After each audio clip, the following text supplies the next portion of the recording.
আসসালামু আলাইকুম। আশা করি যে যেখানে আছেন সুস্থ আছেন।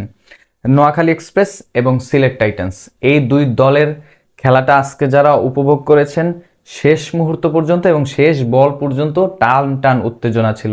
অনেকে তো যারা হার্টের রোগী নিশ্চয়ই এই ধরনের ম্যাচকে তারা অ্যাভয়েড করারই কথা।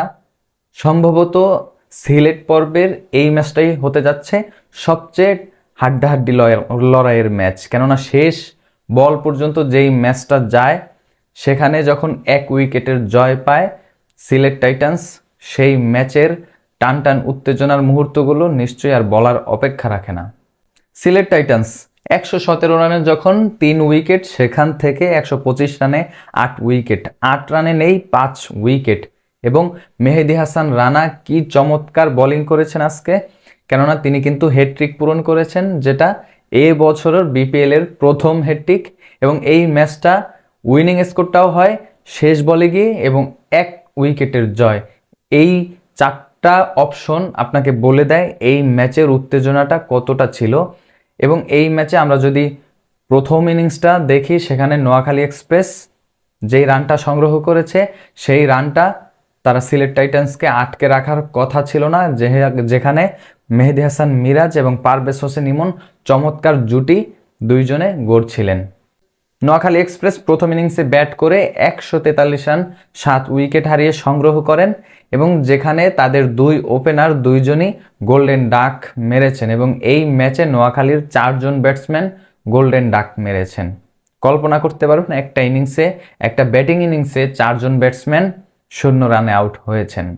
ব্যাটিংয়ে মাহিদুল ইসলাম অঙ্কনের 51 বলে 61 রান এবং জাকের আলী অনিকের 17 বলে 29 রানের যে ইনিংস, এই দুইজনের ইনিংসের উপরে ভর করেই নোয়াখালী এক্সপ্রেস তারা যেই ফাইটিং স্কোরটা সংগ্রহ করে, সেই স্কোরটা সংগ্রহ করতে এই দুইজনের সহায়তায় তারা এই পর্যন্ত পৌঁছায়। যেই জাকের আলী অনিককে নিয়ে অনেক সমালোচনা হচ্ছিল, বিশেষ করে নোয়াখালীর মালিক পর্যন্ত বলছিলেন তাকে আমরা এই দলটাতে চাই না। সেই সমালোচনার জবাবটা কিন্তু জাকের আলী অনিক ব্যাটেই দিয়ে দিলেন এবং অফ সাইডেও জাকের আলী অনিককে ব্যাটিং করতে দেখা গিয়েছে। নোয়াখালী এক্সপ্রেসকে 143 রানে আটকে দিতে সিলেট টাইটান্সের যেই 3 জন বোলার সবচেয়ে বেশি ভূমিকা পালন করেছেন, সবচেয়ে বেশি ভূমিকা পালন করেছেন খালেদ আহমেদ, 4টি উইকেট সংগ্রহ করেছেন। পাশাপাশি সাইম আইয়ুব 2টি উইকেট সংগ্রহ করেছেন এবং মোহাম্মদ আমিরও 1টি উইকেট সংগ্রহ করেছেন। মোহাম্মদ আমির এই নামটা পাকিস্তান ক্রিকেটের সবচেয়ে বড় আক্ষেপের নাম, কেননা ওয়াকার ওয়াসিমদের পরে যখন মোহাম্মদ আসিফ আসেন, তার সাথে তরুণ মোহাম্মদ আমির যখন যুক্ত হন, পাকিস্তান ক্রিকেটের বোলিং ইউনিটটা যেন আগুনে ঝরা বোলিং হয়। সেই মোহাম্মদ আমির ফিক্সিং কাণ্ডের পরে প্রায় 5 বছর পাকিস্তান দলে ছিলেন না এবং এর পরে যখন আসেন সেই ঝড় কি আর তার বোলিংয়ে থাকে? এর পরেও তিনি চমৎকার বোলিং করেছেন, তবে পাকিস্তান ক্রিকেটের আক্ষেপের খাতায় তিনি নামটা ঠিকই লিখিয়ে গিয়েছেন। নোয়াখালী এক্সপ্রেসের দেওয়া 144 রানের টার্গেটে ব্যাটিং করতে নেমে প্রথমেই খেই হারিয়ে বসেন, কেননা দ্বিতীয় বলেই হাসান মাহমুদের বলে ক্যাচ দিয়ে ডাক মেরে ফিরে যান সাইম আইয়ুব। এরপরে 3 উইকেটে যখন হারান সিলেট টাইটান্স, তখন অনেকটা চাপে পড়ে যায় এবং সেখান থেকে ক্যাপ্টেন মেহেদী হাসান মিরাজ এবং 4 নম্বরে ব্যাটিং করা পারভেজ হোসেন ইমন এই দুইজন দলটাকে টেনে নিয়ে যান এবং এরপরেই বাকি ইতিহাস।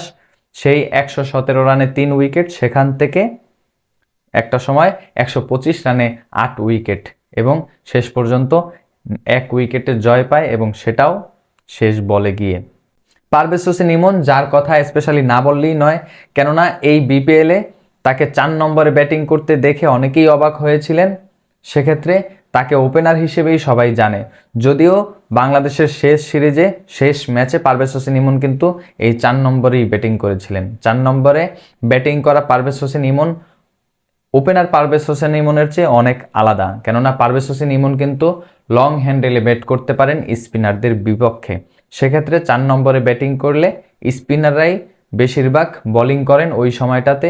সেক্ষেত্রে পারভেজ হোসেন ইমনের এই সময় ব্যাটিং করাটা অনেকটা দলের জন্য সহায়তা করে এবং পারভেজ হোসেন ইমন কিপিংয়েও মুর্শিয়ানা দেখিয়েছেন, কেননা তার এফোর্টগুলো যারা দেখেছেন এবং আজকে তো চমৎকার একটি ক্যাচও নিয়েছিলেন।